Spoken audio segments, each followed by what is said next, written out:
Dia, tia, bora!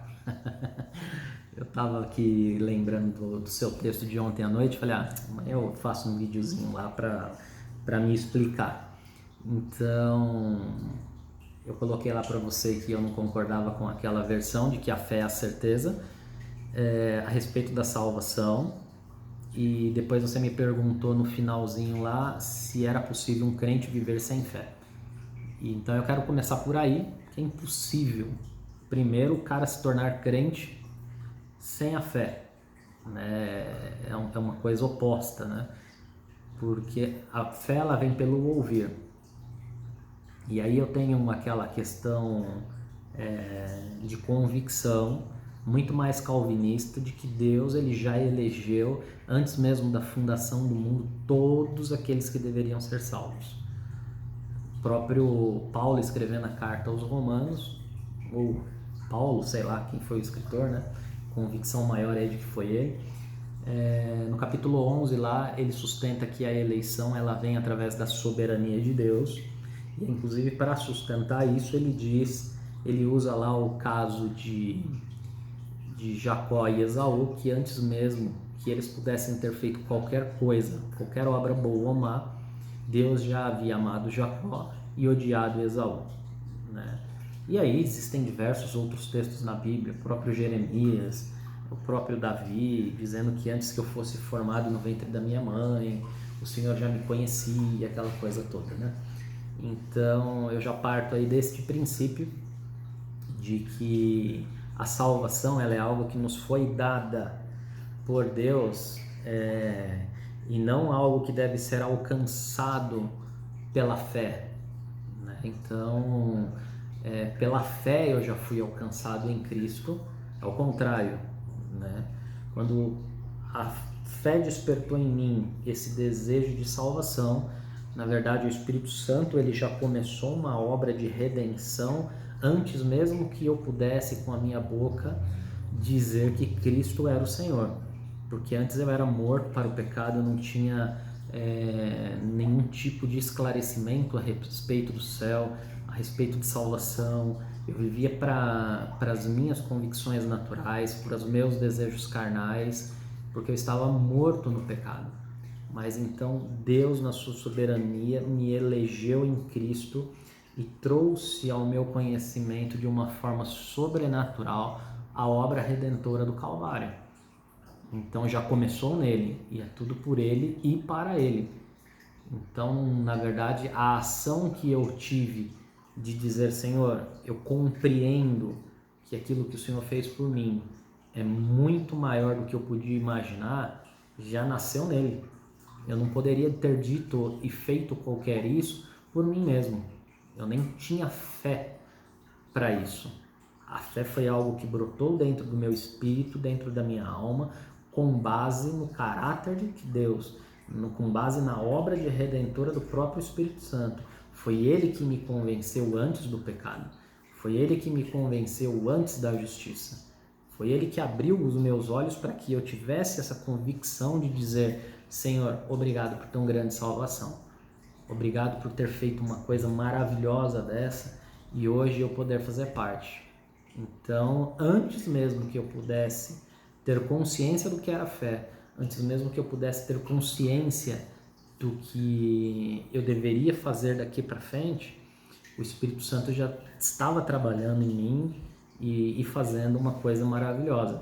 Então, o que eu vou receber lá na frente nada mais é do que resultado daquilo que Cristo já fez. Ele já me selou no Espírito Santo e não existe a menor possibilidade de eu perder isso, porque Deus ele não tira da sua aljava uma flecha e atira ao ermo. Tudo que Deus faz, ele faz com propósito, ele faz com destino, ele faz com o caminho certo. E quando ele resolve eleger alguém, né, ele não faz isso de forma equivocada. Então não existe esta coisa de se eu vacilar na fé, se eu... Não, porque senão fica aquela coisa assim, hoje eu estou escrito no livro da vida, amanhã eu pequei, já não estou mais. Não, existe consistência naquilo que Cristo fez por mim. e não que eu fiz, porque senão aí fica por mérito, aí fica por obras, e aí é muito mais por aquilo que eu faço do que propriamente do que o que ele fez. Então eu acredito muito mais do que no que ele fez, de que ele é poderoso para no dia final sustentar a promessa que fez a mim. Agora, toda essa convicção, tudo isso que eu espero para o futuro, ela está fundamentada na rocha, ela está fundamentada em Cristo Jesus, né? Então, são duas coisas diferentes. O próprio Jesus disse que o prudente é aquele que constrói a sua casa sobre a rocha. E quem é a rocha? Cristo é a rocha. Mas uma casa, para ser construída, você precisa lançar os fundamentos sobre esta rocha.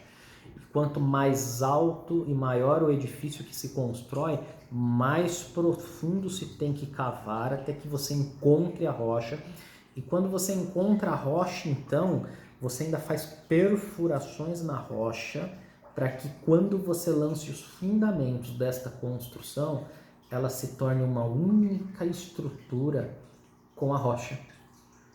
Então, por isso aquele versículo de Hebreus 11:1, para mim, o termo grego que lá é usado como hipóstasis, ele tem muito mais a ver com se tornar uma única substância.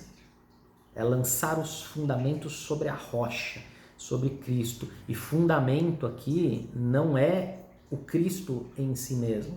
Cristo é a rocha, Cristo é o alicerce aonde eu vou submeter a estrutura da minha construção, que aí sim vai se tornar uma estrutura inabalável, porque ela está única com Cristo.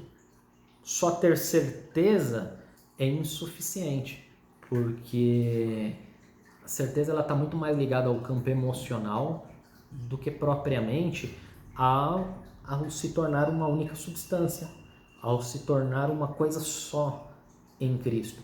E aí então, uma vez que unido em Cristo, e aí então uma vez que eu me tornei uma só pessoa em Jesus, através do Espírito Santo que veio habitar em mim, eu começo daqui para cima a lançar neste fundamento convicções de fé, como por exemplo, eu creio na Trindade, eu creio que a palavra de Deus ela é inerrante, que ela é única, ela é suficiente para ensinar, para redarguir, para curar, para restaurar. E eu começo então, em cima dessa estrutura, a criar convicções que me farão refletir a glória de Deus, que me farão refletir o caráter de Deus, né? E para isso então a gente vai cavando e vai removendo uma série de coisas de dentro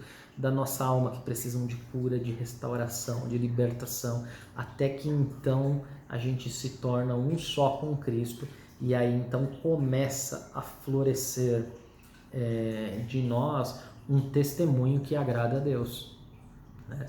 Eu até disse ontem mesmo que em Hebreus lá no capítulo 11, Abraão, quando recebeu o chamado de Deus, ele saiu do meio da sua parentela e foi para uma terra que ele não conhecia, né? Quer ver? Olha, vou até ver se eu acho o versículo aqui, acho que é o versículo 6, quer ver?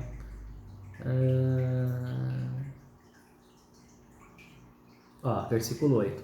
Pela fé, Abraão, sendo chamado, obedeceu, saindo para o lugar que havia de receber por herança, e saiu sem saber para onde ia, né? Muitas vezes a gente quer ter certeza absoluta, será que foi Deus mesmo que chamou? Será que é ali mesmo que eu devo ir? Então, a certeza ela está muito mais ligada ao campo emocional do que muito mais ligado ao campo emocional do que pelo fato de você estar ligado em Cristo e obedecer aquilo que lhe é mandado. Você só obedece e você só cumpre ordens quando você tem plena convicção daquele que te chamou, mesmo não sabendo para onde você vai, mesmo não tendo certeza. E foi na incerteza de Abraão que ele sustentou a sua fé em Deus e mesmo assim caminhou. Então, sei lá, é mais ou menos assim que eu creio, sabe, tia? É muito complexo essa questão de fé, de salvação. Eu acho que é muito mais uma questão de convicção do que uma coisa certa, né? Então, Deus nos abençoe, né? E nos ajude aí a ter cada vez mais compreensão da palavra de Deus.